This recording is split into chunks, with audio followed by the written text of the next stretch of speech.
what if we engineered, space hearts, let's call them, that are not designed to function on Earth. Our heart has a structure and a geometry that works because, of gravity. But maybe in microgravity, you would need a rounder heart. Hello, everyone. This is the Space Café Podcast, and I'm Marcus. So how will we live out there in space once the time comes? This is one of the most pressing questions I keep asking because I'm so deeply convinced that we're getting closer and closer to making it up there and setting up shop out there. No matter how long it takes till we get our big rockets out there or back again. I know it's kind of tricky at the moment still, but you'll see. This is just transition period, and at some point we'll make it. Then we will need to ask the questions, how will we live out there? What will life be like out there? When there is no up and down in zero gravity, when there is no left and right, and no need for furniture or rooms or traditional things that we're used to having down here on Earth. What will this space life be like? And I sat down with none other than space architect Phnam Bagley, a very prominent figure in the space community and way beyond the space community. And she would be the one you would go to if you wanted to set up shop out there and find out what you should order, what kind of house you should order. But jokes aside, if you've ever asked what life out there will be like, or more importantly, who you will become out there, this episode is exactly for you. So grab your cosmic latte and enjoy this conversation with Phnam Bagley. Let's go. If money was not an issue, what in space would you want to build or make happen? If money was not an issue and time was, condensed, so it would happen in my lifetime, I think a O'Neill ring would be really cool, which is this very, very large scale ring in which we can create artificial gravity and have entire cities, perhaps countries, live within. Is this what we know from Space Odyssey, like that wheel? Yeah. Even bigger, actually. Bigger? Yeah. Like how big? So, so it was a concept put together by Gerard O'Neill many decades ago about, how to possibly export humanity off of this earth. And there are many reasons, you'd want to do that. One is kind of like the overpopulation that's of humans on this planet is starting to make the whole equation of resources versus needs for power and food and things like this a little bit difficult. So having a very, very large scale kind of like structure in space that will allow for. It's like a city in space. Pretty much, yeah. So what was that movie with Matt Damon that came out a few years ago? Elysium. Yes. Elysium was an O'Neill. Where you live on the inside? Exactly. Exactly. Would that be feasible? Is this just a matter of funding? So, in theory, it should be possible. Obviously, there are many types of tests, like artificial gravity has never been tested before.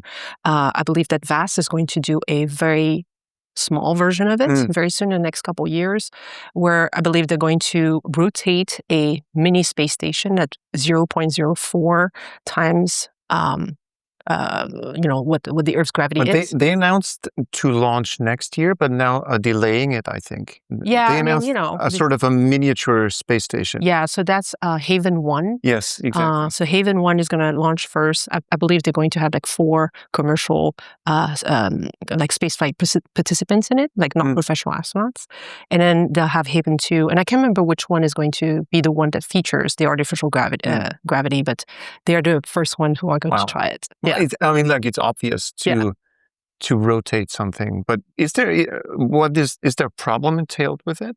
Well, we never tested it, right? There's a lot of things that physically and mechanically sound plausible, but like anything in space, you don't know until you try. Exactly. And then the minute you put humans in these kind of environments, it heightens the stakes of like the safety of the whole thing, right? Because it's not just like rotating the thing; it's making sure that all the hardware, software, and human systems work together to make sure that it's safe enough for humans to be there. It still feels like we're building very much for the way we're building things on Earth. We have rooms, and the science fiction movies I keep remembering. They look like a room down here on Earth with tables and chairs. Is there a way to rethink all this and rebuild humans to meet the needs of space? I think it's going to be a happy medium. On one side, we have to create interior design and space environments that are conducive to living in space. So when you live in microgravity, right, there's no up and down directly. So you could, in fact, have your table at the ceiling and sit at the ceiling facing downward. Exactly. But also a table is flat on this Earth because we want to make sure that whatever you put it is doesn't fall off the table. But that's not the rule in microgravity. So is a table even flat in a station, right? Is it more like a like something you can shove your articles in, right? Instead of a flat surface. I'm immediately thinking a spherical table, for Perhaps, example. Would it make sense? Yeah. Maybe it's soft. Maybe it's spherical. Maybe there are holes in it. So if you want to put an apple on that table, you would actually shove it in and secure it in place, right? So everything is... Because it would float away. Exactly. Or the point of a table is to make another object accessible to you and make that object stable in space, right? So we have to come back to first principles. What is a table? What is the purpose of the table? And how would it be used in an environment that doesn't have gravity? And also the way you move around the table, right? Right now we use either chairs or our legs to move around the table. In space, you have to float around. So how do you brace yourself? How do you use your feet or your arms or other parts of your body to make that table usable for yourself? These are the kind of questions we have to answer as space architects, right? And we start a lot with assumptions, and then we're able to test it in different environments, underwater or in like parabolic flights. And then eventually, once our designs are flown, to a space station or otherwise, then we can actually see if it works. The International Space Station, as we know it right now, has nothing to do with what you're saying right now, because this is still old school architecture. This is Terran architecture, terrestrial architecture put into space, right? Well, the thing is that the International Space Station, even though it's been in space for like 25 years, was actually designed in the 80s, built in the 90s, launched in the early 2000s, and assembled and grown since then, right? And so essentially the architecture of the ISS is quite old in many ways. And the culture in which it was built is quite old as well. It was not wrong. It was just like the best at the time, right? It was mainly systems engineer, mechanical engineers, aerospace engineers working together to make this lab in space. So right now it looks like a lab that's been up there for 25 years with like stuff all over the walls, right? That is to be expected of that era of space station. Now we have more of an understanding of human experience, user experience, integration of technology, digital technology, physical technology, and things like that. So as we design a supportive experience in space, we think of individual behavior, we think of psychology, we think of the psychology of color, we think of culture, we think of the quality of food that people have access to. So all these things come together in a way that goes beyond, military style bare minimum survival, and then goes into more of an era of living in space or thriving in space, right? And this has implication on health and well-being, on what happens if you stay for longer amounts of time in space. Because right now, I would say the average stay aboard the International Space Station is 6 months. Usually it's like highly trained professional astronauts going up there. But then we're going to send more and more, space flight participants to just go there for like a few days. Or when we decide to go to Mars, that's going to be 2.5, 3 years. So the implications of human behaviors and the technology that's necessary to support that are going to be vastly different. Should we prepare for gravity in space in architecture, or is gravity in space still way down the road because we don't have it? So you're planning for the zero gravity architecture and design. Yeah, I think we need to plan for multiple types of gravity. So artificial gravity would be wonderful down the line. It will happen at some point. We just need to go through the 20,000 steps necessary to make it happen at scale. We need to design for microgravity because that's what we know at this point. If we stay in low Earth orbit, that's likely what we're going to live with. Now, microgravity has implication on human bodies that is quite bad. You age much faster in microgravity. Like a lot of people talk about radiation in space, but radiation is actually not that big of a problem in low Earth orbit because of the protection of the Earth's magnetosphere. Now, if you go to Mars and beyond, that would be a different problem. But radiation is fine. Microgravity, however, is a huge problem, right? Like the fact that on Earth, we have evolved as humans to have gravity essentially push the majority of our blood to this bottom half of our body is something we're used to. In space, that's not how it is. The blood is evenly spread throughout the body, which means our face are bigger and our legs are very small. And, that can lead to space blindness or, some certain things happening with the vascular system in the brain, things like that. So we have to work for this and work very closely with, experts in space medicine. And most importantly, we have to experiment with everything because we can come up with all the theories, that we can until we test them, we actually don't know. Another type of gravity that we're going to explore very soon is partial gravity. So going on the surface of the moon or on the surface of Mars, so that's 1/6 or 1/3 of the Earth's gravity. We actually don't know what happens in the long term. We've been on the moon for like a couple days at most. That doesn't tell you anything about what it does to our bodies. So if we start having settlements on the moon and people stay there for 6 months plus, what happens to the body? Is the implication closer to what's happening in microgravity, or is it closer to what's happening on Earth? And if it's closer to what's happening on Earth and health is not as impacted as much as microgravity, perhaps we could have partial gravity space stations instead of full Earth gravity space station. And then Mars, we know nothing because we've never sent humans there. Not only is the gravity 1/3, which is, in theory sounds better than 1/6 on the moon, but being in isolation, like great distances from Earth, the fact that you can't even physically see the Earth as this big blue ball, and being physically separated from the rest of humanity, having communication between both places being delayed in ways that can be very disturbing. All of that will have implication on health, our mental health, our physical health, our social health. What is the next step in space architecture? Because now we know we have the International Space Station. We know that's old school. What would a new space station look like? Or what will the next space station look like? Yeah, there are multiple going out there. I mean, the Chinese space station is on orbit, right? We don't really talk about it much in the US, but it is there and it is doing very well. So that is a newer design for sure. And there are, private companies, commercial space station companies. So I mentioned VAST earlier, that's launching Haven 1 probably later this year or next year.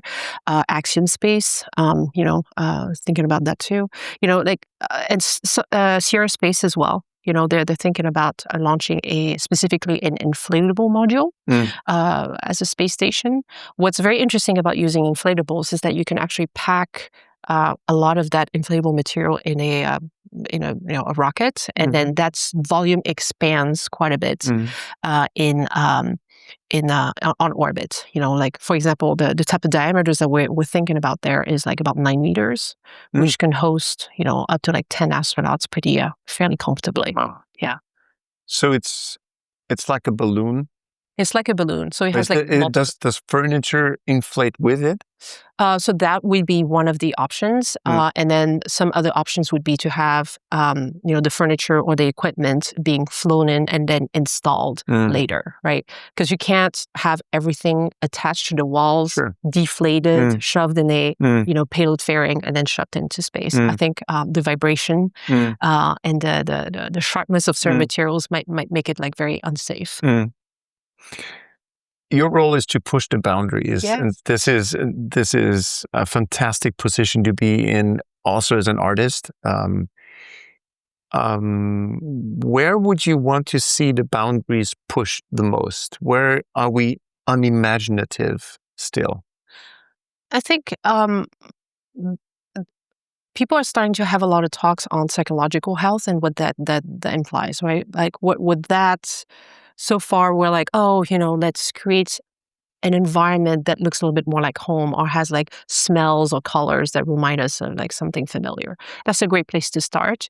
But I think with all the incredible technology that's happening right now, like with AI and with wearables and with, biofeedback and all the things related to the brain, we can actually hyper specialize and customize care that's happening to these people who are in isolation. Because when we think about long-term space travel, let's say 6+ months,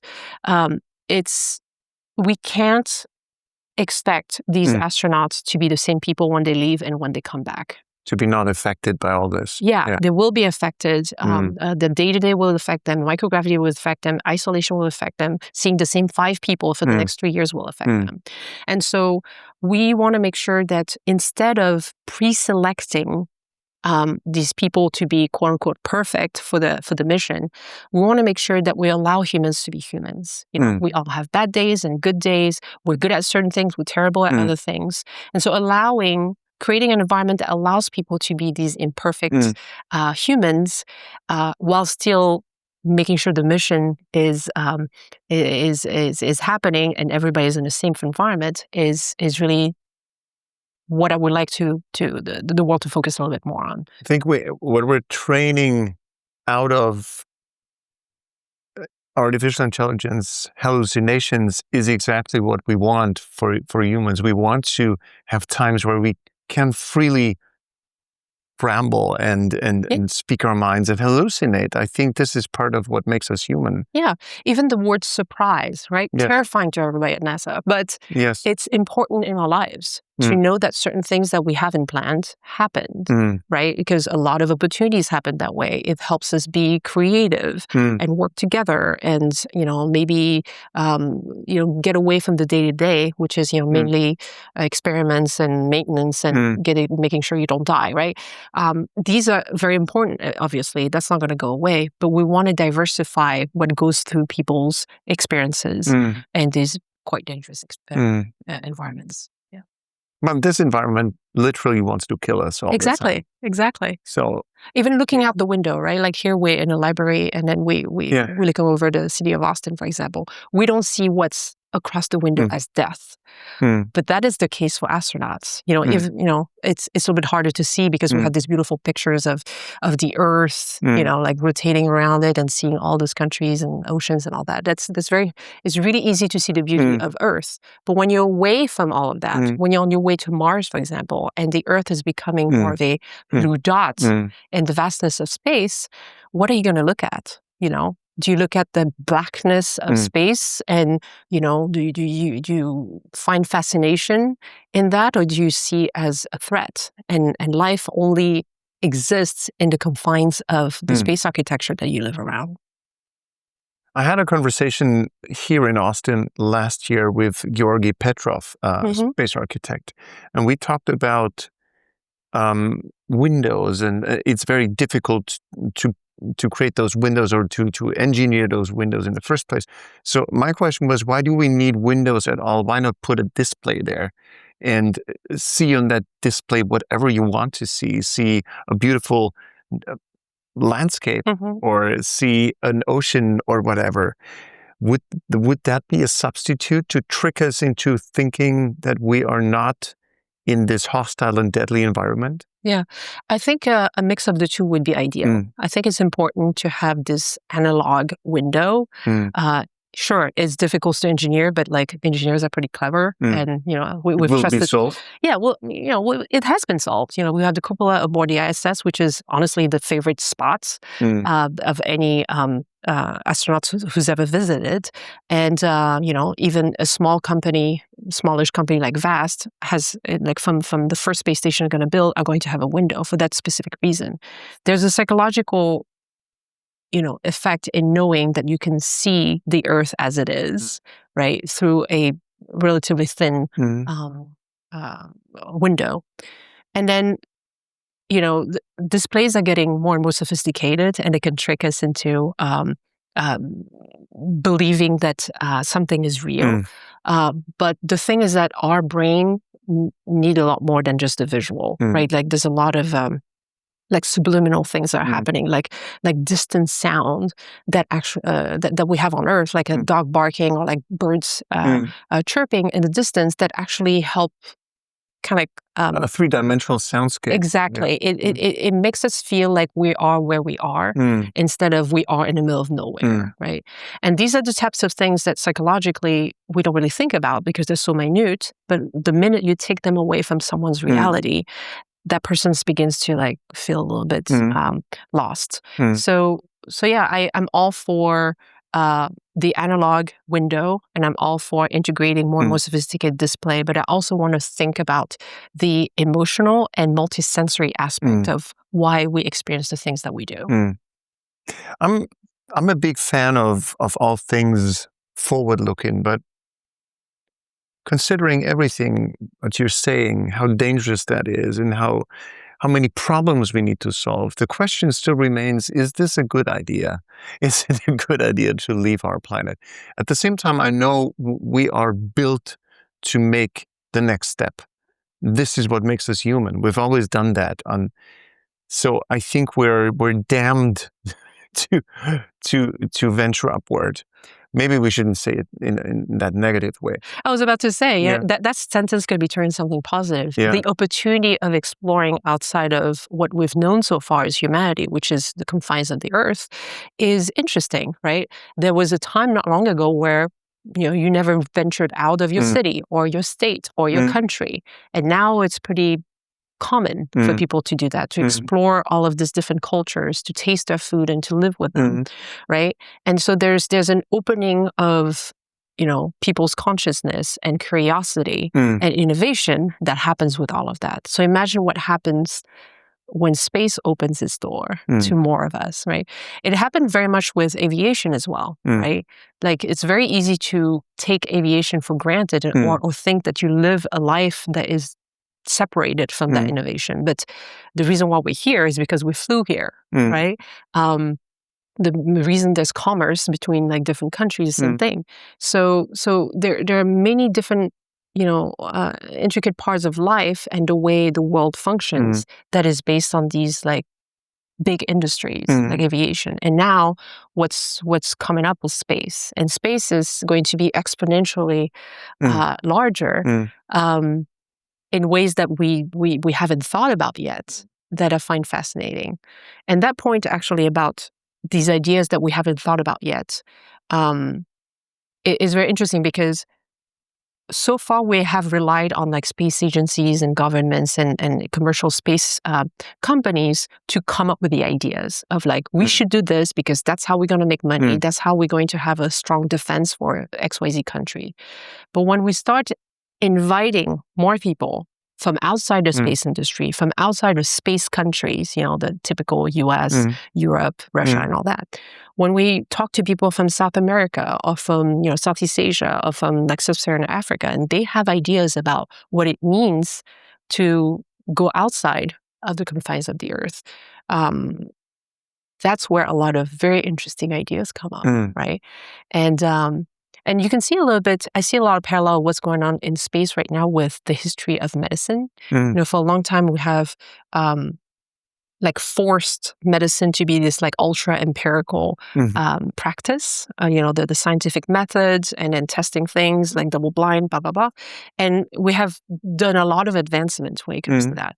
But that advancement also negates a lot of like how the body actually works, right? And so that's why some, hardcore scientific people, researchers and doctors today are coming back to ancient medicine and understanding how, like the energy system in the body that was discovered, I don't know, 3,000 years ago, how that relates to the science of today and like full circle, right?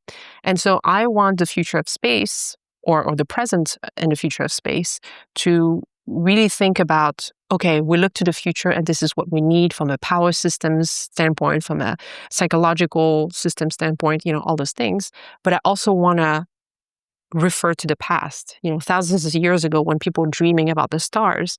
What was the motivation? What did they see in this, and what does it mean to get outside of the natural world that we know and explore, right?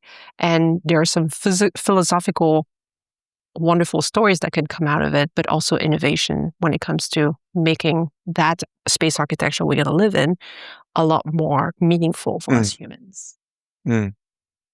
Do you see this happening somewhere already?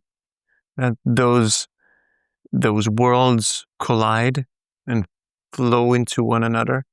Yeah, I mean, I'm involved in like talking to different people in different parts of the world, and I was having this conversation a couple of years ago with some high school students in Chile, for example, and they were like very curious about space, and they were like, oh, we have this like long lost tradition of growing potatoes at super high altitude when there's almost no oxygen. And I'm like, well, that sounds very much like Mars, right?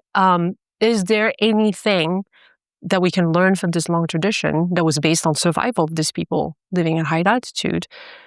Is there anything from that we can transfer to space environments and make the resilience of food systems possible on places like Mars? Very interesting. Yeah. I think in general, it's no secret that we have lost or ignored lots of our human culture we have built over the past millennia and thousands upon thousands of years. We live in a very, very mind-driven pocket in time that's very young still. The Western culture is very young. Yeah. And so I think there is a lot we can still learn, as you say, on Earth. There's so much we can learn. We have all the medicine, and we have how we build things, how we live in cohabitation with different species and whatnot. So I think we're, in this respect, still rather simple minds. Sure. Although we think we are the culprit, and we are the epitome of evolution. I think everybody in every culture thinks they're the top of the food chain, I guess. But yeah, no, there are good things about the new stuff. The fact that we are trying to like prove the efficacy or charlatanism of certain concepts, I think is very healthy. But you can't shut things down just because they sound like they are in opposition with the status quo today, right? I think one thing we're sure about as humanity is that we don't know a lot of things, right? And one thing as a scientist that we have to accept is that very few things are 100% right or 100% wrong, right? And so coming in with this humility in front of like certain concept is going to be important.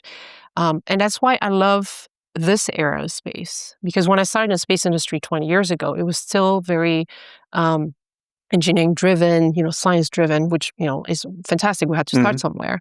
Very, the astronauts were like highly trained, like ex-military, PhD, this and that. And again, made sense for that time. But now we are involving more of the soft and less measurable aspects of humans. And so that's why designers and architects have a role to play that is quite important, right? Because we understand the balance between The function of things, keeping people alive is quite important. We're not going to bypass that one. But is the function more than that, right? We also have to think about the aesthetics of things, because for a long time, in every like engineering forward like industries, they always think of aesthetic as a nice to have, but they don't understand that aesthetics actually has an impact on our psychological health, on information hierarchy, and on the efficiency of missions. So we have to think about that too. And then the third thing, which is more prominent now that we're in a commercial economy, is the value of things. What kind of economic value does that have? What kind of value to humanity does that have? What kind of value to the way we innovate to optimize our use of water, use of like resources and power and things like this, so we can bring it back to Earth, right?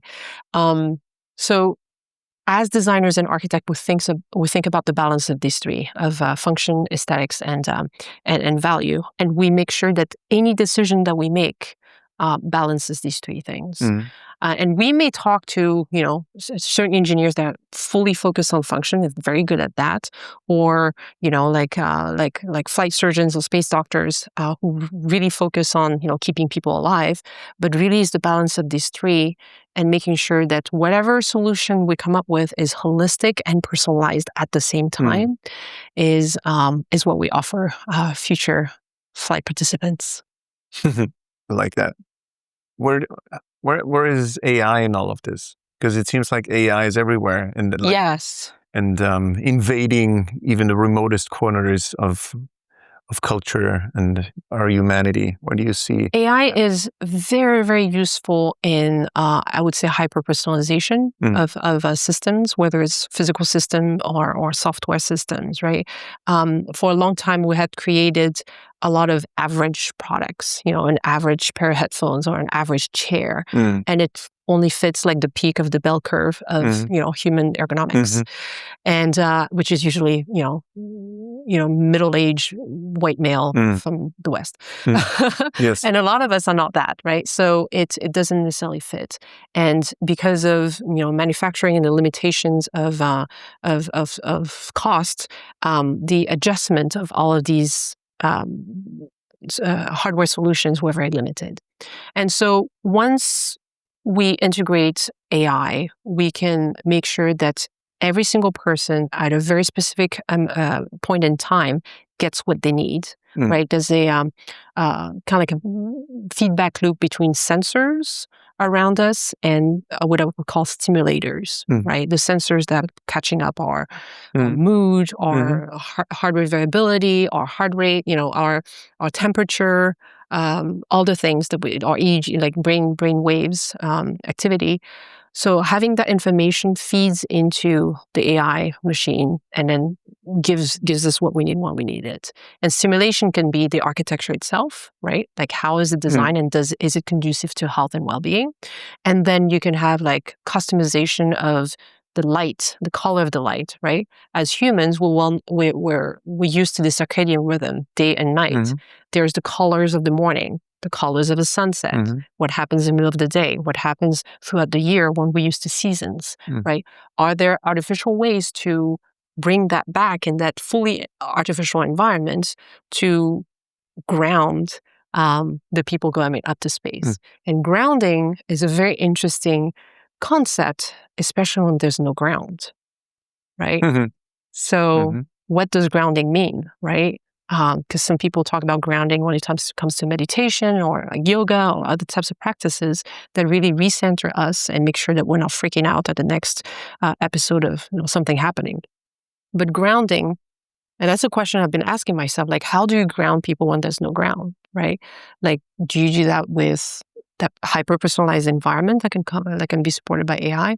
Do you do it with certain imagery, like for example, the imagery of the Earth and how beautiful it is, or the imagery of the people that we love, and communicating with them, whether they're actually there or they're like an AI talking to you. All of that are things that we know very little about because we haven't tested them. So I'm very, very excited about the next, I would say decade or two, where we're going to experiment a lot and get a lot of answers. It's fantastic. Maybe it's all about also finding that ground within. Ground. If there's no like physical ground on the outside, maybe you should look on the inside, and maybe meditation should be a part of our daily, whatever we do all day long in space, our daily routine. Well, meditation, the thing is, it works for some people, it doesn't work for others, right? Like one of the many jobs that I have is I teach creativity and innovation to police departments within the US. And I can't walk in a room and start using the word meditation. Like half of the police department would just shut me down, right? And stop listening to me. And so I was actually taught to use expressions like tactical breathing. Right. It says Tactical breathing. Yes, it says the same thing. Makes me more stronger. But in the culture of police department, that is acceptable. Nice. Right. So, and language is so incredibly important. You know, in space, typically you have to know, English and Russian at this point. Depending on the space station, you might have to know Chinese. And then, everybody brings the culture and the subtlety of use of language when we go anywhere, including space. So how can we kind of like open all of that as well to bring a lot more authenticity and a lot more like customization of the space and the dialogues that are happening in those environments by using precise language, right? One of the things, for example, when it comes to like social and psychological health, you have to be very precise with the way you describe your emotions and how you feel, right? Like nonviolent communication is like, that's what they teach. So how are you going to be very precise in your language if the language is not fluent to you, right? Perhaps technology can help you with that. Perhaps subliminal, like non-verbal ways of expressing your emotions can help you with that. I don't have answers at this point, but I think these are the types of areas that at some point need to be explored and turned into, positive ways of creating these environments. Do you think the folks who will be living in space in the future are still, of course, there's the same species, Homo sapiens, but will they evolve into something different? Because we're made for Earth. Exactly. Earth has given birth to us. Yeah. So if we're like living for hundreds of years in a different space, this is something new. Yeah, absolutely. And if you've seen the series The Expanse, you actually see the differences. People who grew up on Mars versus people who grew up on Earth, and that's a wonderful way to extrapolate what might happen. Now, in reality, we actually don't know. People who grew up on Mars might use oxygen and bone density and all that the same way as we do. We don't know. Theoretically, it might be different, right? And so, really thinking about how evolution happens. Like evolution naturally happens very slowly. The environment changes, and it takes a million years or so for something to change radically in a species. Based on how fast we want to reach the moon and Mars and like deep space, we'll have to evolve a lot faster than that. And so there are talks about, pre-selecting certain types of people to go up there who might have like higher levels of resilience when it comes to certain aspects of life, like radiation or whatever. So that's number one. We can also look at epigenetics, right? Like the expression of certain genes that change based on the environment. There are also, biological changes that we can we can talk about if you want to go full sci-fi. Changing certain limbs to adapt to different gravities, for example. I don't know what that looks like at this point because we don't know what the needs are specifically, but perhaps that's possible. There are a lot of experiments right now in bioprinting organs in space because it's possible to do it in microgravity and very difficult to do it on Earth. Because on Earth, you would have to have like scaffold in the 3D printing, and it makes it very difficult to print entire organs, for example. So we're doing, they are doing, I'm not doing it, a lot of that in space right now. And so what if we engineered, space hearts, let's call them, that are not designed to function on Earth. Our heart has a structure and a geometry that works because, of gravity. It helps the blood circulate throughout the whole body the way it is designed for this Earth. But maybe in microgravity, you would need a rounder heart, right? Because then maybe it pumps differently, or, I don't know, that's, again, all theory and all sci-fi. But perhaps we could engineer space organs for long-term space dwellers that help us catch up on human evolution in a way that doesn't shorten our lifespan and allows us to do things that we do, like exploring, the edge of the solar system, for example. That's a crazy thought, but it's not. I think it's not that far away. Yeah, because we are tweaking ourselves, our bodies. Yeah.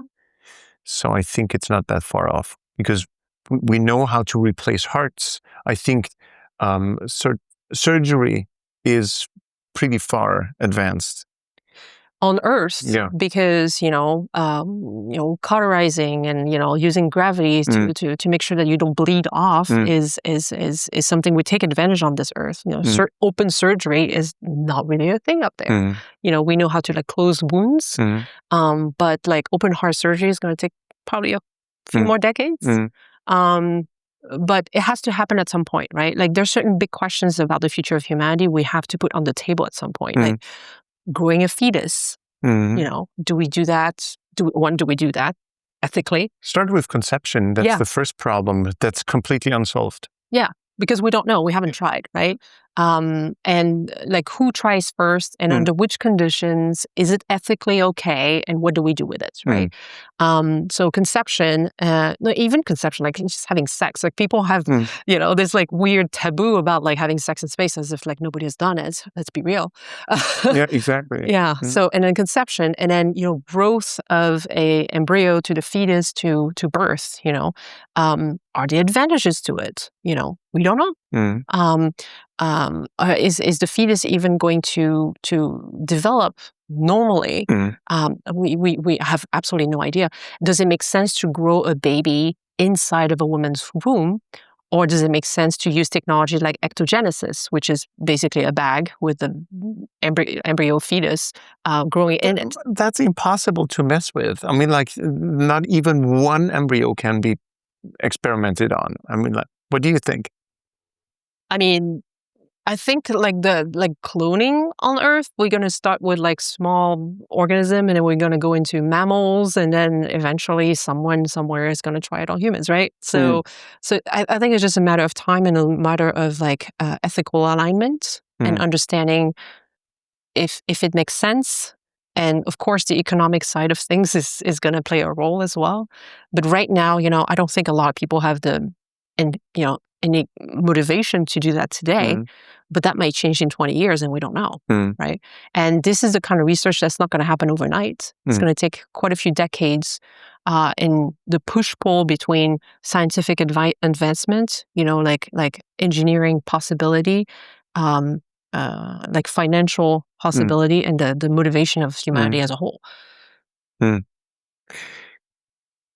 Some people keep asking the question, why do we have to do all this? Why do we need this? Why space? We have so many problems on Earth. Rightly so. Good question. But again, it's not this or that. It's this and that. Exactly. In my opinion. Yeah. So what's your message to those folks?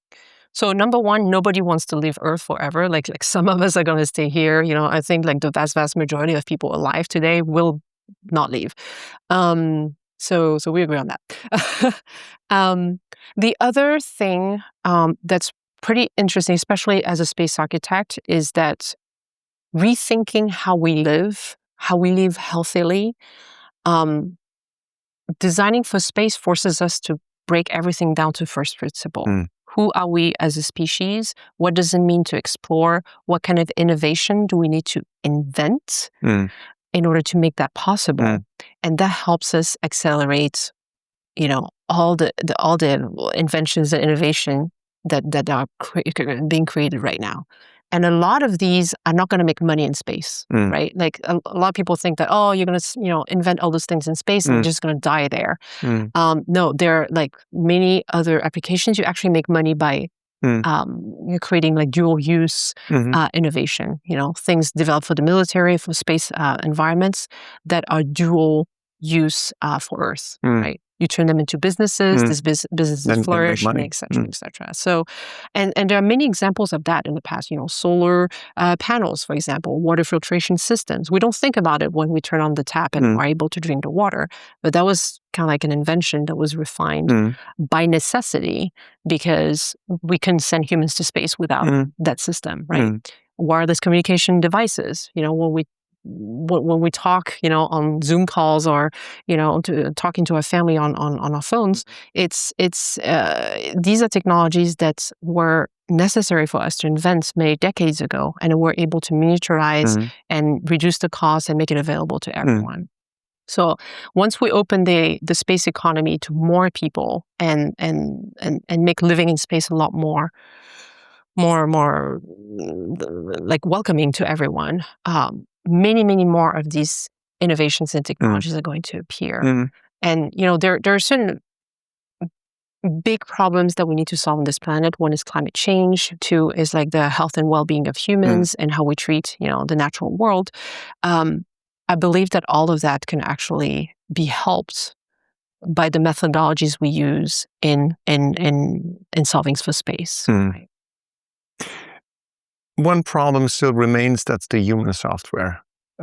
That's the human software? The human software. Okay. So this brought us into the mess and into also, of course, all those cultural achievements we have. So it's not only that, but currently it seems like we're in a mess as a species because there's so many issues we have run ourselves into. So is the human software also of interest for a space architect? Yes, absolutely. And, let's forget about space for a second. What's going on with the human software is that humans have evolved to be a certain way where we live and we thrive in certain environments that we've created for ourselves.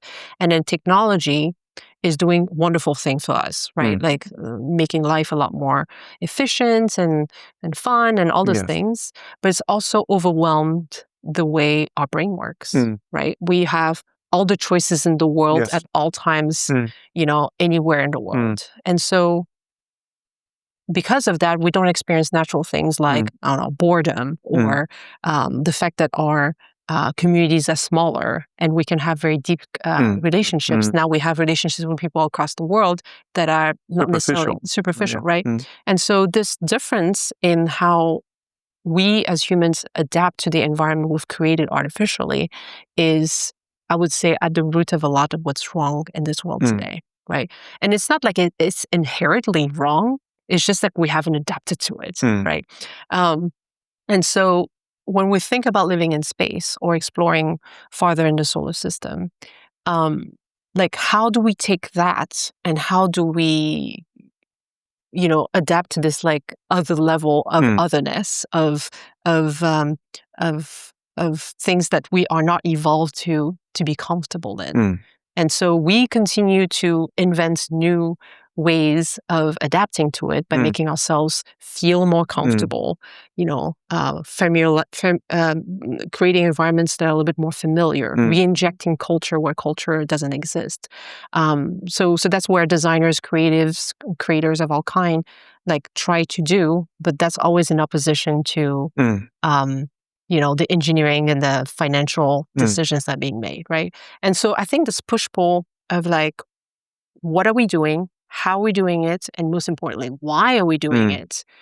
That is the kind of questions that, feels like space policy need to be thinking about pretty hard, right? I'd love to see a Blue Origin, a SpaceX for astronauts, because they're about the rockets, they're about the buildings and the infrastructure. But I'd love to see the same effort also for the humans, how to evolve ourselves. And maybe that could be a fantastical blueprint for the rest of us down here on Earth.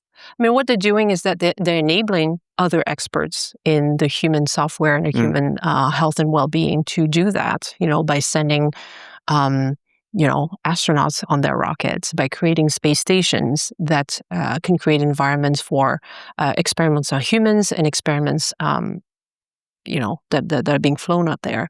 So I think we'll need a little bit of everything. And I love the fact that there are many, smaller companies that are burgeoning in biotech or in pharmaceuticals and, robotics and other types of technologies that are piggybacking on these like rocket companies that you call them, in order to make this happen. Like universities from all over the world that's sending experiments in like CubeSats. Isn't that incredible, right? Like 20, 30 years ago, it was like very hard to do. Because now it's affordable. It is affordable, and there are like, like systems put in place that make it possible for people to do that. Safely, right? And I love the idea of having like countries that, in the West we consider as, poor or not having the resources possible to go to space, to dream and know that in their lifetime something is going to happen in their own country, right? It can start small, like, borrowing a neighboring country's, remote sensing satellite to get information about agriculture, for example. You can start there, right? As a country. I've actually visited Nigeria last year and visited the NICOMSAT. So they're working with the Chinese and, getting a lot of information in agriculture doing that way. So, and they're doing a lot of research next door on human health as well. So they're starting small, and then eventually they're going to build an entire culture within the country that strives to know more about all of that. And what I love about having multiple countries doing that is that they're all going to have their own flavor of what's important to them culturally, right? Certain countries are going to care very much about, power consumption and like cleanliness of water. Other people are going to be interested in food and culture. Other countries are going to be interested in like, how do we make it as low cost as possible so the farmer who lives off of like $10 a month can actually benefit from it. So that diversity of why space and why for everyone on this planet is so incredibly important right now and interesting. You're a very inspiring person. Thank you. Are we going to make it through that filter? Through the filter, the grand filter of technological advanced civilizations, making it into not destroying themselves. So there's this theory of a great filter any technological civilization needs to go through. And there's always the risk that there's a certain point for technological civilizations to at some point destroy themselves. Yeah. It's not if, it's when, right? It will happen at some point. Now, is it going to happen in a lifetime? I don't know. I don't think so. I think we have, at the same time as a lot of bad things are happening, we're also learning a lot about human resilience and about the resilience of systems that we're inventing. Because we are a very global species now, there's a lot of checking in, when something is going the wrong way, you have a lot of alarms going up. And I think that's very healthy to have societies that allow for that to happen. Now, we need to continue living in, democracies or types of like political systems that allow for these red flags to be flown, so the right people at the right time can prevent disasters from happening. But back in the day, whoever has power was the government and the people, not so much, right? And now, because of the entrepreneurial spirits and different centers around the world that allows for like individuals to come up with these grand ideas that they can develop in a number of years, allows for these guardrails to be put in place and for innovation to be to happen. And for ideas to be tested quickly, right? And it's important to test ideas quickly because all ideas start with assumptions. The world wants this, I can offer this, therefore it's going to be successful. That's an assumption, right? That every entrepreneur thinks about.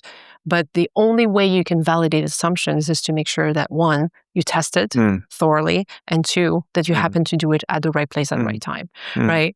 And so yeah, it's pretty exciting on Earth and in space how the entrepreneurial spirit is accelerating all of that and also checking the balances at the same time. Would you go into space if the call came? Yes, but I would go to space for a very specific reason. I'm not the kind of person who grew up dreaming of going to space, and I thought it was fascinating. But I always saw space as a very uncomfortable environment, which is probably why I'm a space architect. That my motivation was, how do we fix this? So if I'm invited to go to space, I would like to actually fix it, right? I would like to go in with a bunch of equipment and drill and things like that. I would like to transform, an ISS-looking environment, which is honestly a mess, into this health and well-being supporting environment. Integrating the beautiful colors of light and like plants, technology that is supportive of people's needs day in, day out, communication devices that help with that, like sound systems that don't, overwhelm you every day, toilets that function, all those things, all those problems that, we've accepted as good enough. I would like to make them exceptional. To me, the future of space architecture has the potential of almost being better than the way we design homes on Earth, right? We don't really think that far because right now going to space is so expensive and so complex, and all the levels of TRL that you have to climb are take a lot of time and brains to go through. But if we really think about the North Star, what do we want space architecture to be? I want humanity to be comfortable and supported wherever we live, whether it's microgravity, partial gravity, nowhere in space, going on a 1,000 year trajectory in deep space, or staying on Earth, or even being underwater, right? Anywhere we live should support us, and design, technology, and the cleverness of humanity can get us there. There's a question I keep asking every guest on this show. Yes. That question is, if you go to space, it's usually a very boring journey because of the vast distances. So to keep yourself sane and healthy, what's the one piece of music you would want to bring in your playlist? Because we have a Spotify playlist for the aspiring space traveler. What's your piece? Oh, wow. Whatever kind of music you want to pick. Oh, wow. That's an interesting question. I'm going through a bunch of albums and artists and all that right now. I'd have to think about it. Take your time. I'm actually a big Bjork fan.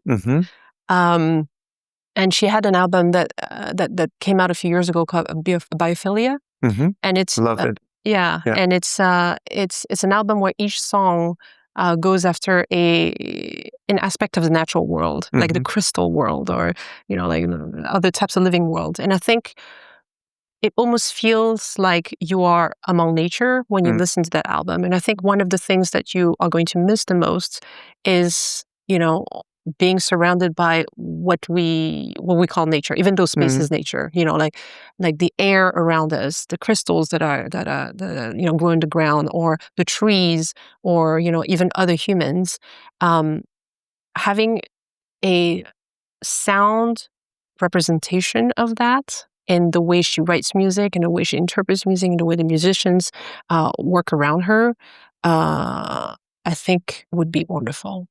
What's the one tune from Biophilia?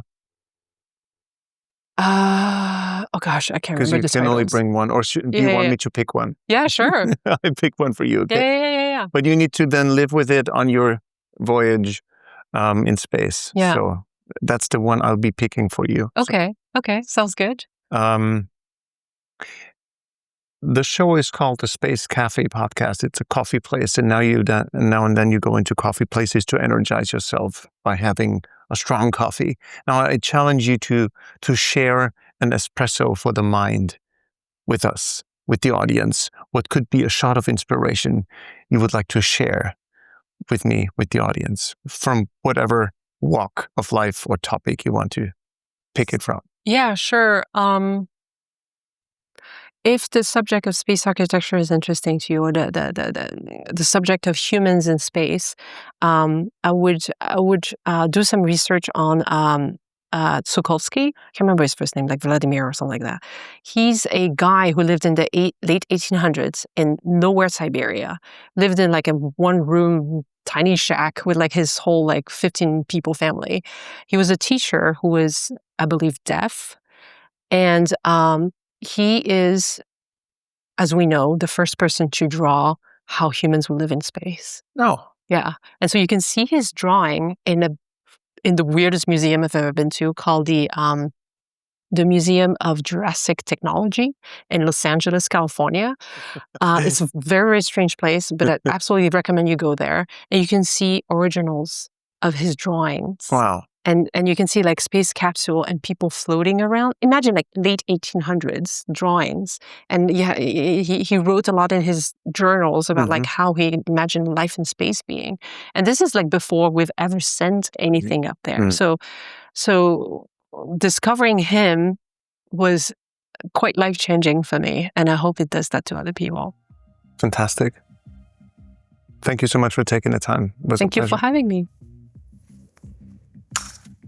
What we build out there is who we become as humans. This is one of the key moments I'm taking away from that conversation. I'm very grateful to have sat down with Phnam, with this prominent figure in space architecture, to talk about who we will become. Because space architecture is not just about building for the void, it's about building for our own souls. And this is what drives me crazy, and at the same time what inspires me deeply, that we live in that pocket in time like never before in human history, where we are reshaping everything we have taken for granted and framing it into something essentially new. How great can that be? Of course, we live in a very friction-laden moment in time, but I deeply believe that we're headed for a fantastic future.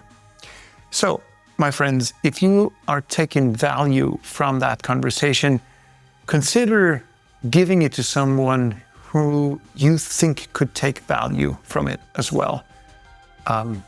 Send a link as a surprise gift, or recommend it to someone whenever you meet that person. That would really mean a lot to me. And well, of course, if you have time, give our show a rating or two, or review on Apple Podcasts or Spotify. And thanks for your loyalty. This is truly appreciated, seriously, from the bottom of my heart. I'll talk to you in 2 weeks from now. Looking forward to it. Bye-bye.